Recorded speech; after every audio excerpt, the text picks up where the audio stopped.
A formação de um indivíduo impedido de agir. Uma análise pela perspectiva de Carl Jung. Ao analisarmos a formação de um indivíduo criado em um ambiente onde todas as ações práticas e responsabilidades foram sistematicamente retiradas de suas mãos, é inevitável recorrer a uma interpretação psicológica profunda para entender as consequências desse tipo de criação. Carl Gustav Jung, ao desenvolver sua teoria da individuação e ao investigar os mecanismos do inconsciente, forneceu instrumentos analíticos valiosos para compreendermos os efeitos dessa dinâmica. A situação proposta é clara: uma mãe que, ao longo do desenvolvimento do filho, insiste em não permitir que ele realize qualquer tarefa prática cotidiana. Desde lavar uma louça até arrumar a própria cama, passando pela preparação de alimentos ou pela limpeza básica do ambiente, todas essas funções são tomadas para si. Não se trata apenas de um excesso de zelo ou de um amor mal calibrado, mas de um padrão comportamental consistente, onde a criança é sistematicamente impedida de agir, de errar, de aprender pela prática. Pela perspectiva junguiana, a infância é o terreno em que o self, a totalidade psíquica, começa a despontar. No entanto, para que o self emerja de maneira saudável, é fundamental que o ego da criança se desenvolva através do enfrentamento das tarefas, da resolução dos conflitos e da responsabilidade crescente diante do mundo real. Quando uma figura parental impede esse processo, ela compromete o nascimento de um ego forte e funcional. O ego, segundo Jung, é a organização da consciência. Ele é construído pelas experiências de confronto com o ambiente e pela internalização das capacidades de agir sobre ele. Quando uma criança não é autorizada a experimentar a ação, não se engaja nos processos de tentativa e erro e não desenvolve autonomia prática, seu ego permanece enfraquecido, fragmentado ou excessivamente dependente. Isso não significa apenas que o indivíduo será inexperiente em tarefas domésticas, mas sim que toda a sua estrutura de consciência poderá ser afetada. A incapacidade de agir no mundo real pode se estender a uma incapacidade de agir sobre a própria psique, tornando-o vulnerável à estagnação, à passividade e a sentimentos de inutilidade. Nesse contexto, o papel da mãe deve ser analisado de maneira mais cuidadosa. Jung observou que a figura materna tem um poder arquetípico formidável sobre o desenvolvimento psicológico da criança. Quando a mãe se recusa a permitir que o filho se engaje no mundo material, ela pode, consciente ou inconscientemente, estar impondo uma sobre-identificação com o arquétipo materno, esmagando a diferenciação necessária para o crescimento do ego do filho. A criança, impedida de agir, permanece em um estado de dependência simbiótica, incapaz de se separar psicologicamente da mãe. A individuação, o processo de tornar-se si mesmo, distinto, autônomo e consciente de suas próprias motivações internas, é seriamente comprometida. A dinâmica dessa criação cria um indivíduo com um ego frágil, facilmente invadido pelo inconsciente. Sem a prática de agir, de resolver problemas concretos, a pessoa se vê desarmada diante dos desafios externos e internos. No plano interno, faltam-lhe as ferramentas básicas para enfrentar a ansiedade, a dúvida e a angústia existencial.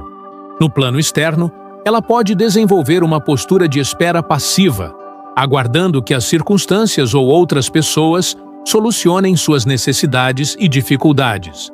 Jung também descreveu o conceito da função inferior, aquele aspecto da personalidade que, sendo menos desenvolvido, tende a se manifestar de maneira mais primitiva ou desajeitada.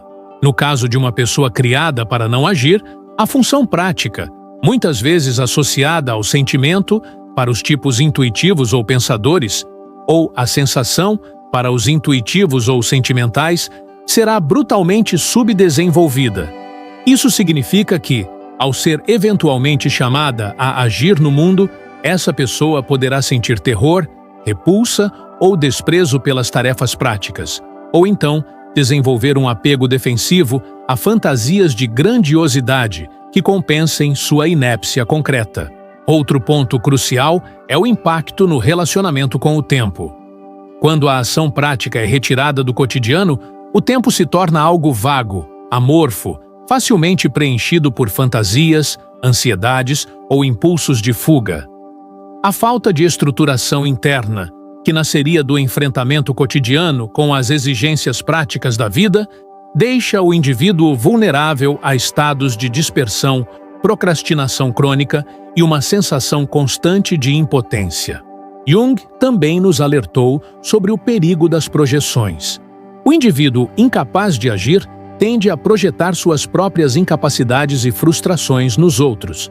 Assim, ao invés de reconhecer sua própria responsabilidade pela inação, ele pode acusar o mundo de ser injusto, a vida de ser ingrata, ou as pessoas próximas de serem opressoras ou exigentes. Essa dinâmica de projeção é especialmente intensa porque, tendo sido treinado para a não ação, o sujeito não possui um arcabouço interno que lhe permita diferenciar entre sua responsabilidade pessoal e as condições externas. Do ponto de vista simbólico, poderíamos dizer que essa criação aprisiona o indivíduo no útero psíquico materno. No simbolismo universal, o útero representa o estado indiferenciado, onde ainda não há separação entre sujeito e objeto, entre eu e outro. Permanecer eternamente no útero é abdicar da vida consciente, é rejeitar o sofrimento necessário da separação, da luta, da conquista de um eu distinto. Jung via esse movimento como um retrocesso ao inconsciente, um retorno ao estado pré-egóico, incompatível com o processo de individuação. A longo prazo, o indivíduo criado sob essas condições enfrenta dois grandes riscos. O primeiro é a estagnação. A vida passa a ser vivida como um eterno adiamento, onde os projetos não se concretizam, as iniciativas morrem no nascedouro, e o medo de falhar paralisa qualquer impulso de ação. O segundo é o colapso psíquico. A energia vital que não encontra expressão concreta no mundo pode se voltar contra o próprio indivíduo, alimentando estados de depressão profunda, crises de identidade, ou até surtos de revolta contra a própria estrutura psíquica internalizada. Para superar essa condição, seria necessário um processo terapêutico profundo, onde a pessoa pudesse primeiro reconhecer a influência limitadora da criação recebida. Segundo, desenvolver uma tolerância ao erro, ao desconforto e à frustração inerentes à vida prática. E, finalmente, cultivar ativamente as funções psicológicas atrofiadas pela falta de ação. Esse processo é longo, árduo e exige não apenas consciência, mas um esforço deliberado de reconstrução do ego em bases mais sólidas. Em conclusão, pela perspectiva de Carl Jung, criar uma pessoa treinada para não fazer nada é privá-la da oportunidade de desenvolver um ego forte e uma consciência individual diferenciada.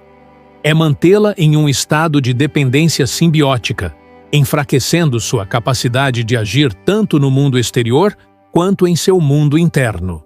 As consequências disso são graves e profundas, afetando a estrutura mais básica da personalidade. Somente através de um processo consciente de individuação e de reconquista ativa da responsabilidade prática pela própria vida é que essa pessoa poderá eventualmente encontrar seu caminho para fora da sombra da mãe superprotetora e construir uma existência autêntica e significativa.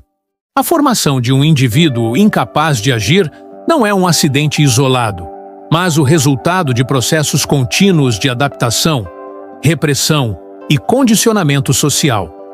Entender essas dinâmicas é o primeiro passo para reconhecer onde e como a capacidade de ação foi minada, e, a partir daí, iniciar um trabalho real de recuperação da autonomia pessoal. Se este conteúdo trouxe reflexões importantes para você, aproveite para curtir o vídeo, deixar seu comentário aqui embaixo, se inscrever no canal e ativar o sino de notificações para acompanhar os próximos temas que vamos explorar. Também recomendo que confira os livros indicados na descrição ou no primeiro comentário fixado. Eles podem ajudar a aprofundar ainda mais a sua compreensão sobre esse assunto tão essencial.